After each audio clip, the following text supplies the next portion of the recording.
In some places on Earth, the ground never fully melts. Year after year, it stays frozen solid. This frozen ground is called permafrost. And yet, millions of people live on it.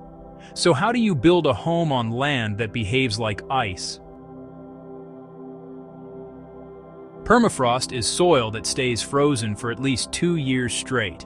In reality, many regions have been frozen for thousands of years. It covers huge areas of Siberia, Alaska, northern Canada, and Greenland. On the surface, it looks stable, but underneath, it's extremely fragile. When permafrost stays frozen, it's strong, but when it melts, it turns into mud. A normal house traps heat. That heat moves into the ground. The ice melts, and when ice melts, the ground sinks. Buildings crack, walls tilt, foundations collapse. So builders had to rethink everything. Never let heat reach the ground. That single rule shapes every design choice. Most homes in permafrost regions are built above the ground, not on concrete slabs, but on stilts or piles. These piles go deep into permanently frozen soil. They anchor the building. Air flows underneath the house, keeping the ground cold. No heat, no melting.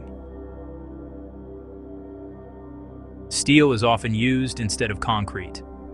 Concrete can crack in extreme cold. Steel handles freezing temperatures better. The piles are driven deep until they reach stable, frozen layers.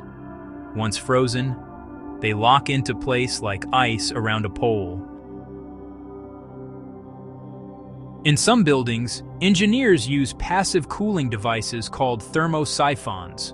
They contain gas. When the ground warms, the gas rises. It releases heat into the air, then sinks back down. No electricity, no moving parts, just physics, pulling heat away from the ground.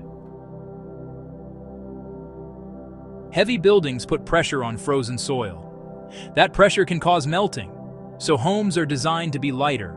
Wood frames, compact designs, minimal contact with the ground. Every kilogram matters. Basements are almost impossible. Digging into permafrost exposes ice to warm air. That ice melts. The hole collapses. That's why homes in places like Alaska and Siberia rarely have basements. Everything stays above ground. Plumbing is one of the biggest challenges. Pipes can freeze solid, so pipes are either insulated heavily or routed above ground in heated corridors. In some towns, you'll see water pipes running outside, wrapped in thick insulation. It looks strange, but it works. It's not just homes. Roads, airports, and entire cities face the same problem. If the ground melts unevenly, roads buckle, runways crack. That's why maintaining infrastructure in frozen regions is incredibly expensive. Here's the biggest challenge. Permafrost is warming. As global temperatures rise, frozen ground begins to thaw.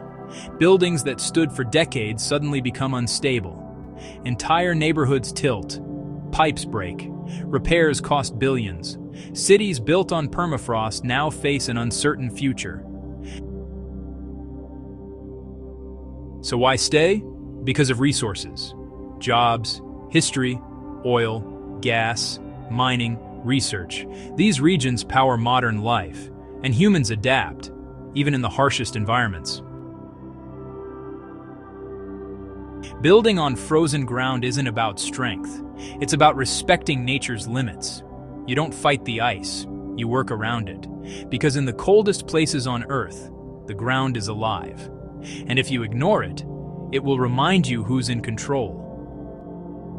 If this helped you understand how humans survive extreme cold, like the video. Share it with someone curious, and subscribe for more stories that explain how our world really works.